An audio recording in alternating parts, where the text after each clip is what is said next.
body, just releasing your hands, lifting your head and opening your eyes. We're going to meet on hands and knees.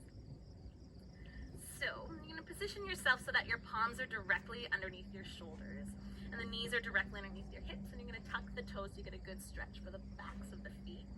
And on your inhale breath, you're just going to tip the belly button down and take your gaze up. As you exhale, you're tucking the tailbone deeply, feeling a good squeeze for the core, and the back is round. Just going a couple more times at your own pace, inhaling to look up and exhaling to round. You want to start to find this marriage between your breath and your body. So the inhale is moving the spine forward and up, and then the exhale is just pulling the spine from the back body straight up towards the sky. And you can feel free to deviate from that linear movement. You can start to push the hips and the head around, just involving the side body a little bit more. And then from here, you're going to curl the tailbone, send the hips back, back, back until you find yourself into your first child's pose. So walking the hands as far forward as you can, just dipping the forehead down towards the mat.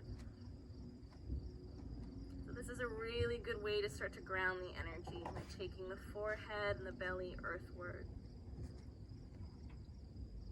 If it's too intense on the knees, you're welcome to place a blanket between your hips and your heels. You can also untuck and sit back a little bit further.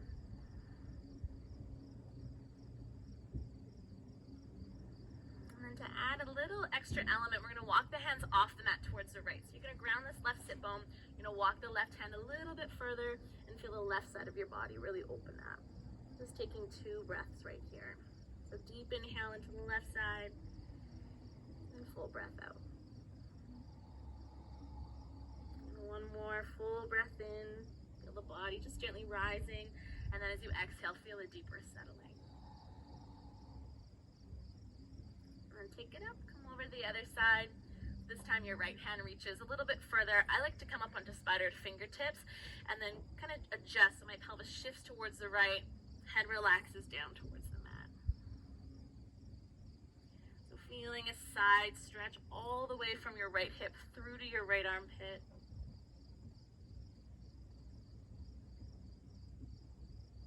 And then slowly coming back up through center, placing your hands back underneath the shoulders, tucking the toes for your first downward facing dog. So you're going to lift the hips straight up and back.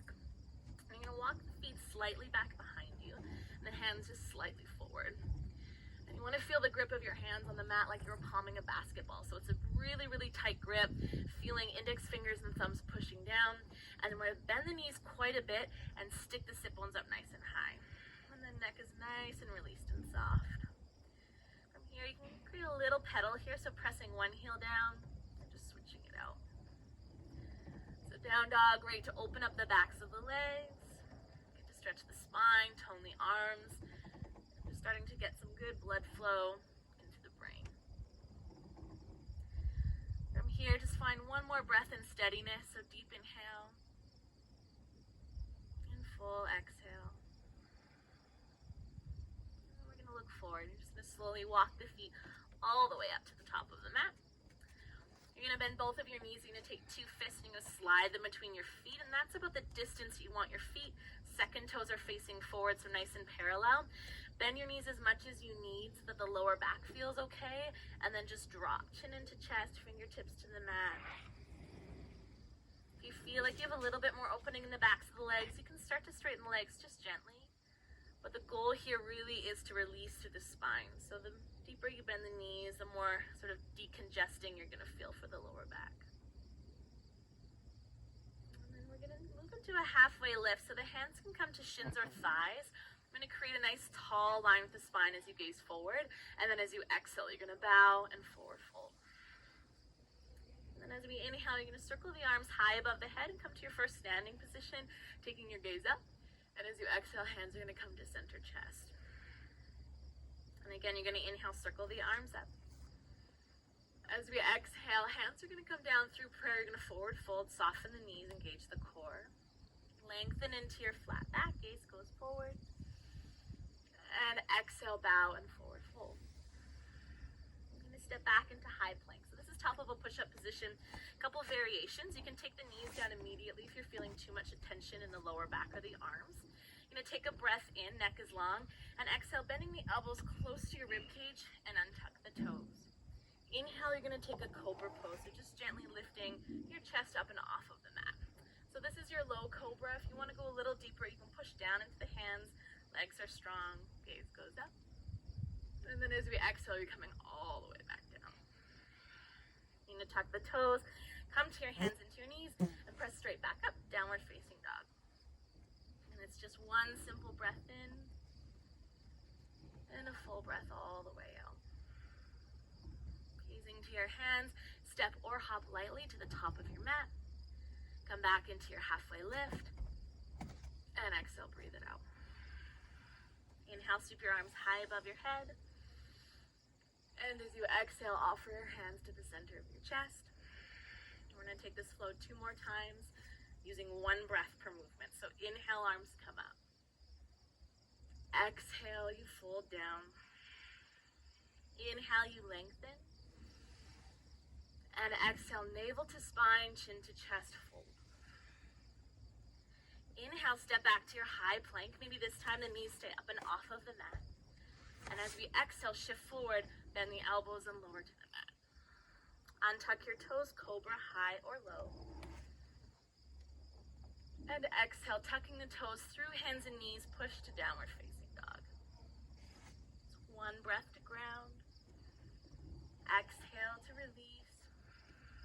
Gaze forward, step or hop, top of your mat. Flat back. And fold. Last round, arms come up. This time we're gonna flow all the way through. Exhale. Flat back. Exhale, bow. High plank pose, inhale. This time you can lower halfway chaturanga so the body hovers off the mat. Untucking the toes, upward facing dog or cobra. Downward facing dog, exhale. Now we're gonna hang out in downward facing dog, and we're gonna start to get into the hips a little bit more. So step your feet together so the big toes touch. On your inhale, the right leg is gonna sweep up. Keeping the hips nice and square, hands are settled into the mat.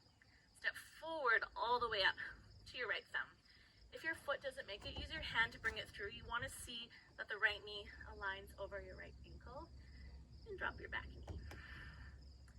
Hands can come to your front thigh. Gaze can be forward.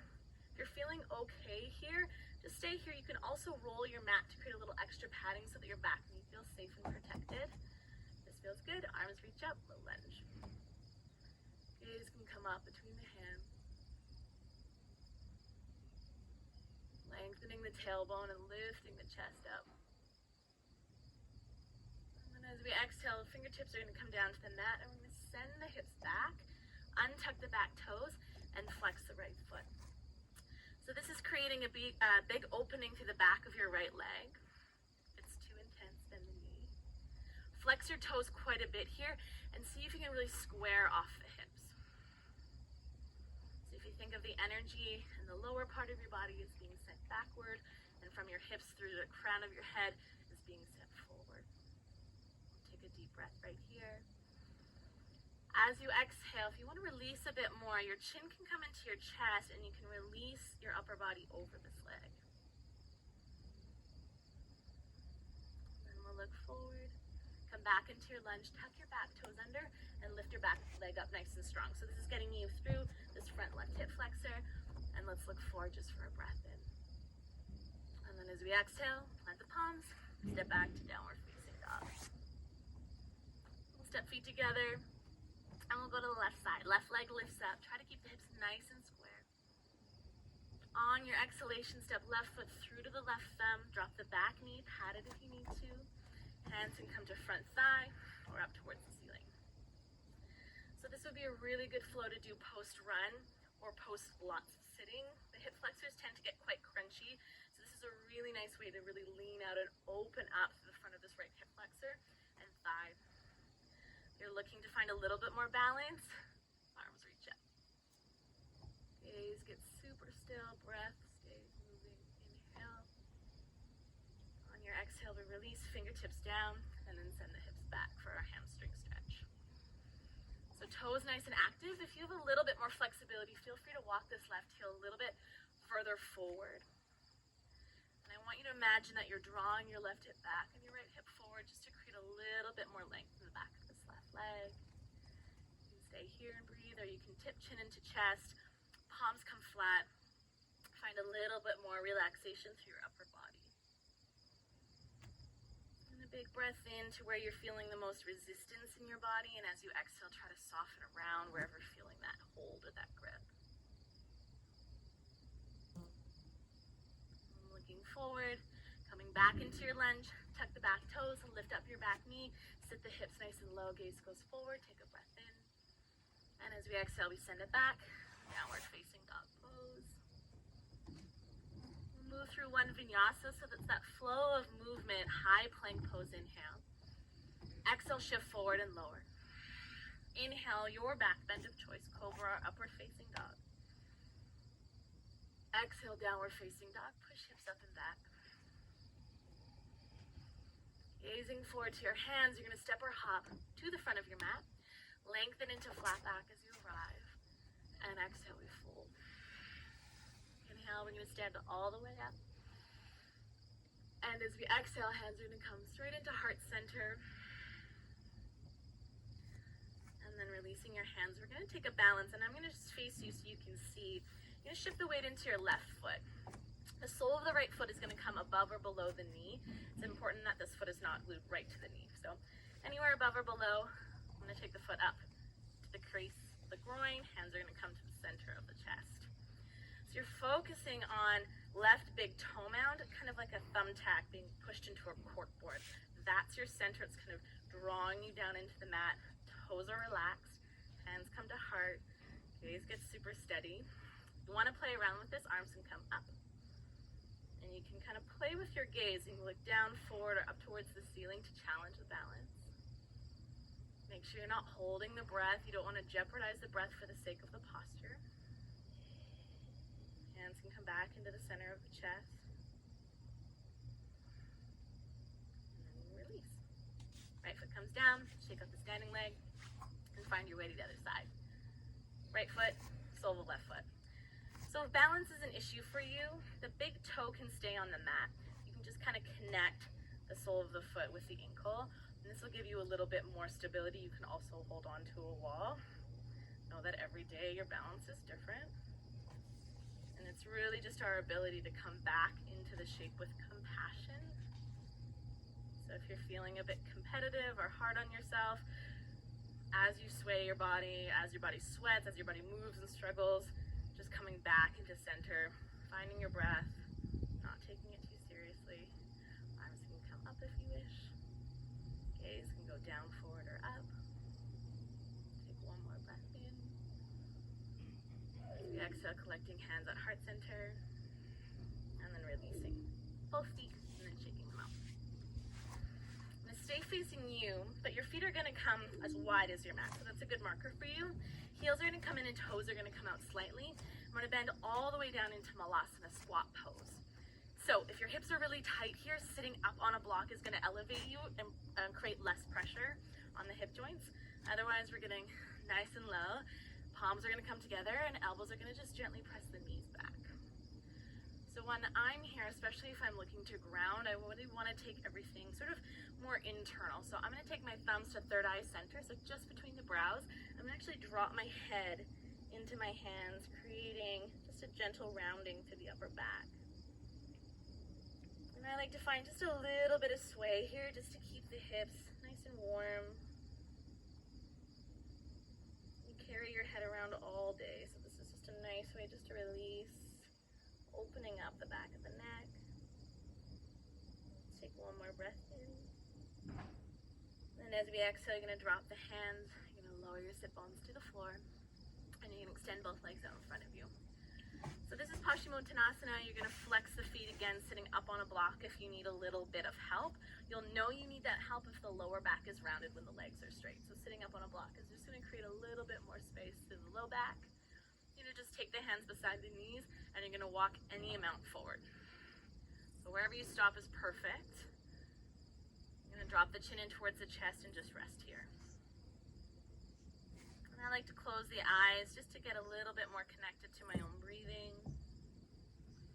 can, really identifying the places in your body where you're feeling the most resistance or tightness, and that's really where you want to send the breath. Just gentle inhales and fuller exhales, settling the upper body so the lower body can lengthen out.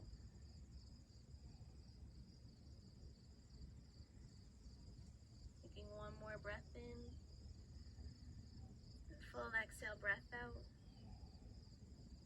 On your inhale, we're slowly going to roll ourselves all the way up. You're going to scoot your hips forward, and you're going to come to lie all the way down onto your back. On your back, it's just the right knee into your chest, the left leg long. And take the right arm open, and with the left hand, you're going to pull the right knee across your chest into a twist. Now, if your lower back is feeling sensitive or vulnerable here, I suggest bending both of your knees, and that's going to loosen the intensity through your lower back. The gaze can go up towards the ceiling or just gently over towards the right hand.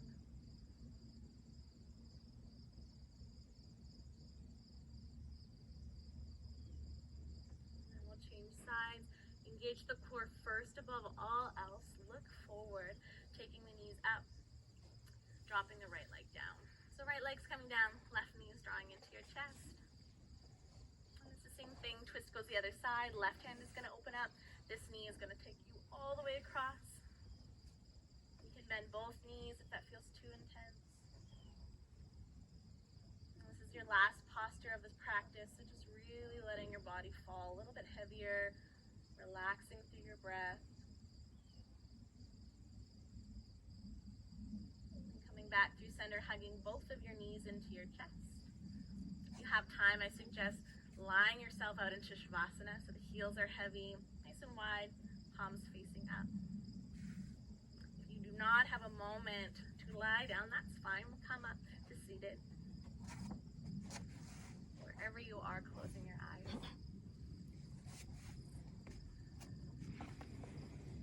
Taking back in with your body, your heart, with your head. Even though it's a short practice, the yoga has this way of sort of sewing those places back together. So you're feeling much more of a centered, calming outlook towards those three places. A little bit more aligned, a little bit more at ease. As I said, if you have the time, stay lying down. You're seated, taking the hands into the heart, dropping chin into the chest. Together, taking in your last breath, last exhale of the practice. Have a beautiful rest of your morning, afternoon,